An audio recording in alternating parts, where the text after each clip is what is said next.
Hello everyone. आज हम दहेज प्रतिषेध अधिनियम 1961 से रिलेटेड कुछ ऑब्जेक्टिव क्वेश्चंस देखेंगे जो हमारे आगामी आने वाली परीक्षाओं में उपयोगी साबित होगी। चलिए देखते हैं ऑब्जेक्टिव क्वेश्चंस। फर्स्ट क्वेश्चन है, दहेज प्रतिषेध अधिनियम 1961 कब से प्रवर्तन में है? इसका आंसर है 1 जुलाई 1961 से। सेकंड क्वेश्चन है, दहेज की परिभाषा किस धारा में दी गई है? इसका आंसर है सेक्शन 2 में दहेज को डिफाइन किया गया है। इसी प्रकार क्वेश्चन 3 है, निम्न में से क्या दंडनीय है? ऑप्शन है ए दहेज देना, ऑप्शन बी है दहेज लेना, ऑप्शन सी है दहेज मांगना, ऑप्शन डी है उपर्युक्त सभी। इसका आंसर होगा उपर्युक्त सभी। क्वेश्चन 4 है, दहेज में शामिल नहीं है। ऑप्शन है ए विवाह के पश्चात मूल्यवान प्रतिभूति देने का करार, ऑप्शन बी मेहर, ऑप्शन सी ए एवं बी दोनों, ऑप्शन डी उपर्युक्त में से कोई नहीं। इसका आंसर होगा ऑप्शन बी मेहर। क्वेश्चन नंबर 5 है, दहेज लेना या देना किस धारा के अंतर्गत दंडनीय है? ऑप्शन ए है section 3, option B section 4, option C है सेक्शन 5, ऑप्शन डी है सेक्शन 6। इसका आंसर होगा सेक्शन 3।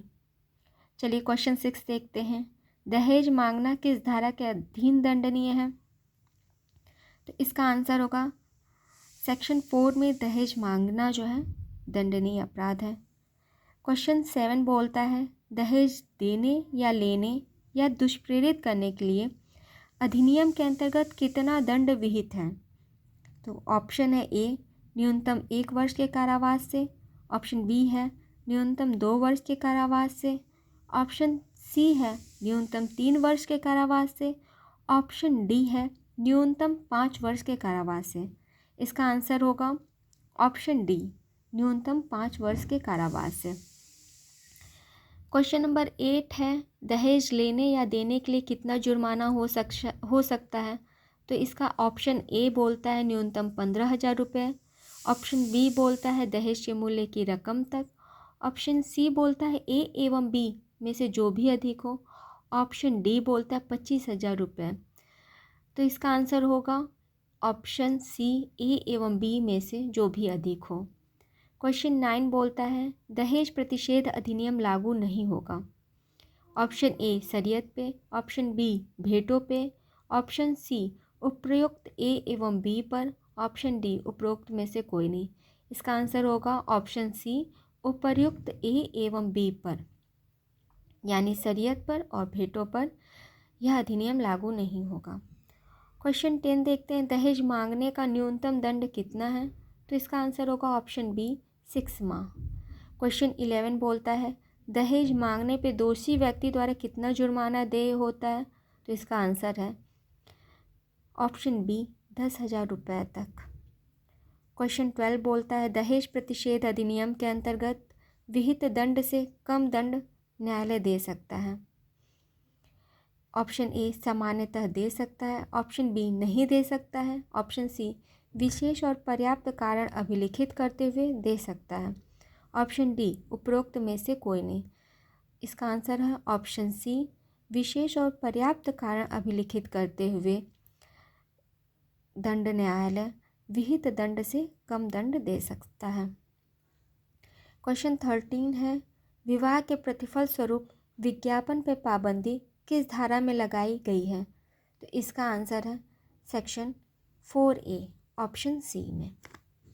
क्वेश्चन नंबर है 14, दहेज देना या लेने का करार शून्य होता है किस सेक्शन के अंतर्गत? सेक्शन 5 के अंतर्गत दहेज देना या लेने का करार शून्य होता है। क्वेश्चन नंबर 15 है, दहेज देने या लेने का करार क्या होता है? तो सेक्शन 5 में शून्य होता है। क्वेश्चन नंबर 16 बोल रहा है, धारा 3 एवं 4 का अपवाद प्रस्तुत करती है। कौन सी धारा? धारा 6 प्रस्तुत करती है। फिर क्वेश्चन नंबर 17 है, दहेज की संपत्ति स्त्री से भिन्न किसी व्यक्ति के पास है, उसे स्त्री को अंतरित किया जाना आवश्यक है। तो इसका ऑप्शन ए बोलता है 3 माह के भीतर, ऑप्शन बी बोलता है 6 माह के भीतर, ऑप्शन सी बोलता है 1 माह के भीतर, ऑप्शन डी बोलता है 2 माह के भीतर। इसका आंसर होगा ऑप्शन ए 3 माह के भीतर। क्वेश्चन नंबर 18 है, धारा 6 के अंतर्गत संपत्ति का न्यासी विहित अवधि के भीतर स्त्री को संपत्ति अंतरित नहीं करता है तो वह दंडनीय होगा। तो इसका आंसर होगा ऑप्शन सी, कम से कम 6 माह के कारावास से या 5,000 रुपये जुर्माने से या दोनों से। चलिए क्वेश्चन 19 देखते हैं। इस अधिनियम के अधीन अपराध का संज्ञान ले सकता है और विचारण कर सकता है। कौन कर सकता है? ए ऑप्शन बोलता है महानगर मजिस्ट्रेट, ऑप्शन बी बोलता है प्रथम वर्ग न्यायिक मजिस्ट्रेट, ऑप्शन सी बोलता है यथास्थिति ए या बी, ऑप्शन डी बोलता है द्वितीय वर्ग न्यायिक मजिस्ट्रेट। इसका आंसर होगा यथास्थिति ए या बी, यानी महानगर मजिस्ट्रेट या प्रथम वर्ग न्यायिक मजिस्ट्रेट। क्वेश्चन 20 कहता है कि इस अधिनियम के अधीन अपराध होता है, तो इसका ऑप्शन ए बोलता है संज्ञेय, अजमानती और असमनी, ऑप्शन बी बोलता है संज्ञेय और समनी, ऑप्शन सी बोलता है असंज्ञेय अजमानती, ऑप्शन डी बोलता है असंज्ञेय और जमानती। इसका आंसर होगा ऑप्शन ए संज्ञेय है, अजमानती और असमनी है। क्वेश्चन 21 देखते हैं। दहेज प्रतिषेध अधिनियम के अंतर्गत अपराध को संज्ञेय और असमनीय बनाया गया है, तो इसको सेक्शन 8 के अंतर्गत संज्ञेय, अजमानती और असमनीय बनाया गया है। चलिए क्वेश्चन 22 देखते हैं। इस अधिनियम के अंतर्गत नियम बना सकती है ऑप्शन ए केंद्र सरकार, ऑप्शन बी राज्य सरकार, ऑप्शन सी ए एवं बी दोनों, ऑप्शन डी न्यायालय। इसका आंसर होगा ऑप्शन सी ए एवं बी दोनों, अर्थात केंद्र सरकार और राज्य सरकार दोनों नियम बना सकती है। क्वेश्चन 23 देखते हैं। दहेज का पत्नी और उसके वारिसों के फायदे के लिए हो सकता है, कहा गया है किस सेक्शन में? सेक्शन 6 के अंतर्गत कहा गया है। 24 देखते हैं क्वेश्चन। जब तक संपत्ति स्त्री को अंतरित नहीं कर दी जाती तब तक संपत्ति का धारक होता है। ऑप्शन ए न्यासी की तरह, ऑप्शन बी मालिक की तरह, ऑप्शन सी न्यासधारी की भांति और ऑप्शन डी हितग्राही की भांति। तो इसका आंसर ए होगा न्यासी की भांति। चलिए क्वेश्चन 25 देखते हैं। ये है मिलान से संबंधित क्वेश्चन है। क्वेश्चन बोल रहा है कि सही सुमिलित युग्म कौन सा नहीं है। तो ए बोलता है धारा 2 में जो है दहेज की परिभाषा दी गई है, सही है। बी बोल रहा है धारा 5 में दहेज देने का करार शून्य है, ये भी सही है। सेक्शन 8 में अपराध संज्ञेय होगा, अजमानती एवं असमनी होगा, ये भी सही है। और सेक्शन 9 अपराधों का संज्ञान, ये गलत है। 26 क्वेश्चन देखते हैं। दहेज प्रतिषेध वर वधू भेंट सूची नियम 1985 के प्रवृत्त होने की तिथि क्या है? तो इसका आंसर है 2 अक्टूबर 1985। क्वेश्चन 27। दहेज प्रतिषेध नियम 1985 में कुल कितने नियम हैं? Option A 2, option B 3, option C 4, option D 5। इसका आंसर ऑप्शन ए होगा 2। क्वेश्चन 28 देखेंगे। भेंटों की सूची रखने के नियम दिए हैं। ऑप्शन ए नियम 1 में, ऑप्शन बी नियम 2 में, ऑप्शन सी नियम 3 में, ऑप्शन डी नियम 4 में। इसका आंसर होगा नियम 2 में। क्वेश्चन नंबर 29 देखेंगे। निम्न कथनों में सत्य कथन है। ए भेंटों की सूची लिखित में होगी, ये सही है। बी भेंटों की सूची पर वर वधू दोनों के हस्ताक्षर होंगे, ये भी सत्य कथन है। सी भेंटों की सूची विवाह के समय या विवाह के पश्चात यथासंभव शीघ्र तैयार की जाएगी, ये भी सही है। ऑप्शन डी उपरोक्त सभी। इसका आंसर होगा उपरोक्त सभी। क्वेश्चन 30 देखेंगे।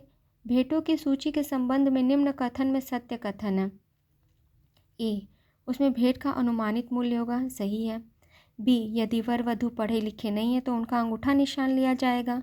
सी नातेदार या विवाह के समय उपस्थित व्यक्ति का हस्ताक्षर कराया जा सकता है। ऑप्शन डी भेंट देने वाले का नाम और संबंध। ऑप्शन ई उपरोक्त सभी। इसका आंसर होगा ऑप्शन ई उपरोक्त सभी। Question number 31। दहेज प्रतिषेध अधिनियम 1961 के अनुसार दहेज देना या लेने का करार एक, ऑप्शन सी क्या है? शून्य करार है। फिफ्थ क्वेश्चन नंबर 32, यदि किसी व्यक्ति का अभियोजन दहेज लेने या दहेज देने के लिए उत्प्रेरित करने या दहेज की मांग करने के लिए किया गया है तो सबूत का भार किस पे होगा? ऑप्शन ए अभियुक्त पर है। लास्ट क्वेश्चन है क्वेश्चन नंबर 33, दहेज प्रतिषेध अधिनियम 1961 की कौन सी धारा में दहेज लेने या दहेज देने पर दंड का प्रावधान है? तो इसका आंसर होगा option B section 3। Thank you. यदि वीडियो पसंद आए तो लाइक एंड सब्सक्राइब करें। Thank you.